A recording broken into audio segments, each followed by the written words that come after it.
You're asking yourself the question, is it really worth having a commissary kitchen? How much time do I actually need for this kitchen? A couple hours, 5 hours, 6 hours? Or is it really profitable at the end of the day?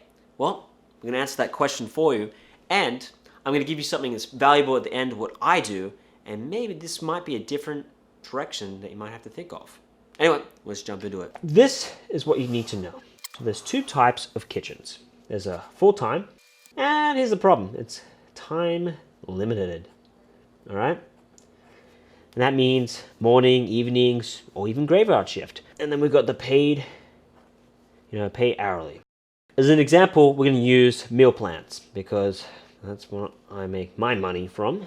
And for example, here, I looked at the most expensive kitchen, and I also looked at the cheapest kitchen from vice versa. Now, in the hourly, you can actually get, and I know you're going to do it, I was going to do it consistently, is 40 hours for $475 a month. All right? And that ends up to be about 2 days. That's 5 hours, because I only need 2 days. All right? There's our answer. Okay, let's put that days. That helps it out, right? Then here's the other part right here, the full-time. Now, doing graveyard is going to be much cheaper. I saw it as $400, but if you want unlimited time where maybe you want to do catering events or something like that, that's what I looked at. This is $1,360. All right, we're going to go with this one because I'm all over the place and I do caterings and stuff like that. So that's 24/7. But if I am just doing the graveyard, which I would actually do, that'd be $400. Just saying graveyard, which is kind of cool. Now, in here, this one's a better benefit, and it depends on what I was looking at different kitchens. Some offer about 6 hours, working in the kitchen, or some are like 5 hours. All right. Now, the other thing I noticed is that depending on the kitchen, some of them actually end up giving you storage. Like, you have a walk-in, that's what we call for a freezer, or, a cooler, so walk-in. Thing is, some of them actually nickel and dime you, so they might cost you like an extra $200 or $300 or whatever. I'm like, oh my God, really? Here's the thing, if I was you, I'd actually do the graveyard shift to get the most benefit, but because most people are very lazy and they're not going to do anything about it. Now, here's the thing. We haven't even done this yet. We haven't included the cost of, like, we'll do a little house right here. So this will be like just renting equipment. Equipment right here. Equipment. And then we got the other part, insurance, liability insurance. So like in case you hurt yourself, right? Insurance, if I spell that correctly. Then we got, well, sometimes you might have to pay for someone. So now you got an employee. All right, you got an employee now, labor. So then you go, okay, cool. But how about this one? Now you have the other thing, and this is, I apologize for this, deposit. And, that depends on each place. Each place has, for damage deposit, that's why they do it, if you broke some of the equipment.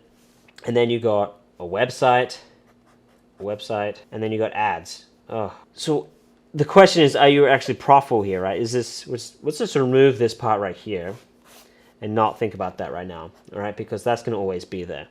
So let's just let go of the numbers for a second, all right? Are you getting clients consistently? Are you getting them on a day-to-day basis? Are you getting them weekly, These are the questions.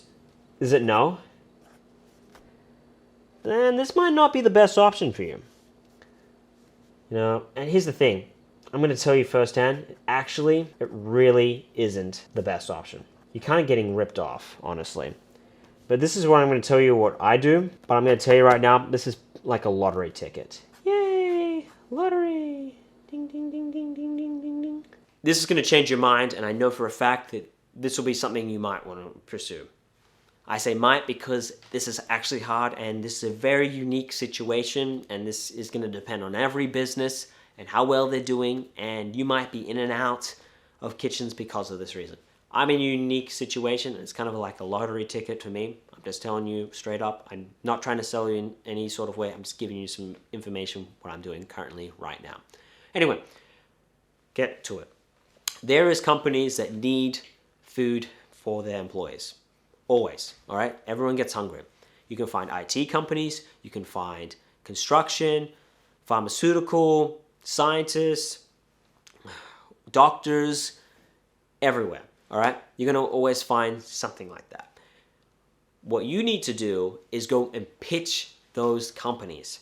Now, if I was in your position, I go and find out if they have a kitchen or not, and pitch them, hey, I notice that your employees are leaving a lot.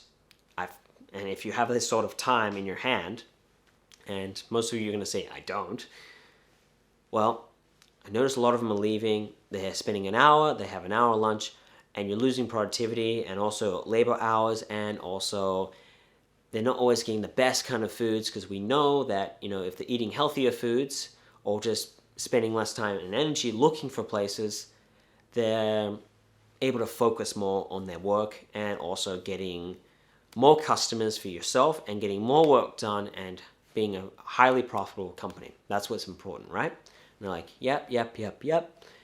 Like, well, this is what I have for an idea. I can cook you food for you. I can do it for this much as a price, but what I need is a kitchen.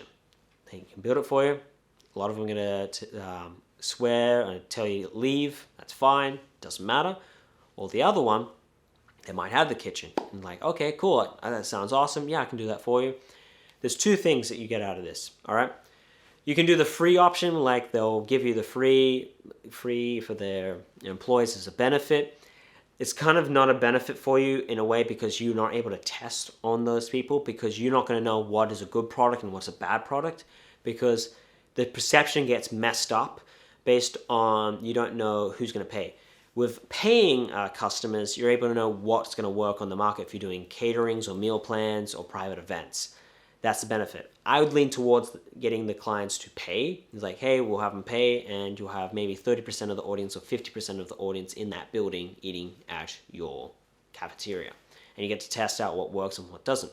Now you say, I spend about 7 hours or 5 hours, you get all that work done, boom, then you go to your catering or meal plan, and that's it, which is bloody awesome. Because now you've gotten rid of rent, you've gotten rid of liability insurance, well, sort of. If you're doing it private dinners at other people's homes, you'll still need that.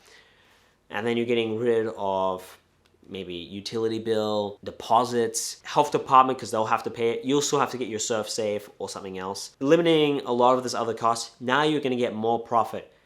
Well, that's not where you look at. Don't look at the profit part. It means you can lower your costs. Lower your costs, and you can have more to offer to your clients, which means more branding, more clients, and the more you make, right, the more clients come in, the cheaper the cost. And not to mention, you get to have vendors come in, which you have those relationships. This is what I do. I can call up for the vendors for receiving for the cafeteria, and then I can get my stuff and I separate it for my stuff. And oh yeah, that's right, you have storage. I have storage for my stuff. I have freezer storage and a walk-in storage. Is this rare? Absolutely. I've also got the equipment for them. I bought it with my own money, and I put it in there, and then they bought the equipment from me because I've gotten heck of a deals, because I love negotiating. It's up to you. If you want to survive this industry, I'm just telling you what I would do. If you have any questions, please leave your comments below. I'm going to be honest with you, and not to be pessimistic. I don't think you're going to have any questions for me, because I already know you're a smart person. You're probably going to figure it out, and you're going to be like, oh my god, yes. So, see, you like that? It wasn't really pessimistic. It was like, I believe in you. Anyway, I'm Chef Nicolas Ganea. Please don't forget to click the like button. It helps more, in the algorithm. I have a feeling you don't want to click it because you don't want other people to learn this information. Well, please do it, because we as chefs help the community. We feed people, and we bring people together. Think about that, all right? So, yeah. I'm Chef Nicolas Ganea. If you haven't already, subscribe to my content, and I will see you another time. Please, if you really do have questions, leave them below. I'll answer them. I always answer all the questions. And, yeah, keep hustling, right, or grinding. I don't believe in that. Just think efficiently. That's what I believe in.